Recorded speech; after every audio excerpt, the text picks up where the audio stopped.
मु आश्वस्त जे बर्तमान मु गोटे माने दुर्भाग्य माने मुक्ति पाईगली कारण ए आमर महामहिम राष्ट्रपति महोदय शुभागमन हेतु ये जो आपणकर आसन जो नवकलेब रही किंतु तार समन्वय रक्षा कर मान्यवर अध्यक्षांकर आसनटा माने उच्चता बुद्धि होनी जहाँफल अति निकट थी अति दूर थिबार कष्ट अनुभव करिया को पड़ुछि। धन्यवाद मैडम। मोर खाली मान्यवर मंत्री को मान्यवर श्रीजुक्त पंडा कहले जे तांकर अवहेला अभियोग कले आमे आदौ अवहेला अभियोग करूँ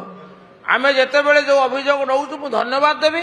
आपण सौदता शुणी निष्ठार सहित कार्यादेश दौचे निर्देश दौरान किंतु जोड़िए कथा अति दुखर सहित मु आपण को हाथ जोड़ी निवेदन करी कहया चाहे आपण प्रतिश्रुति देले विधायक बंधु मान को आज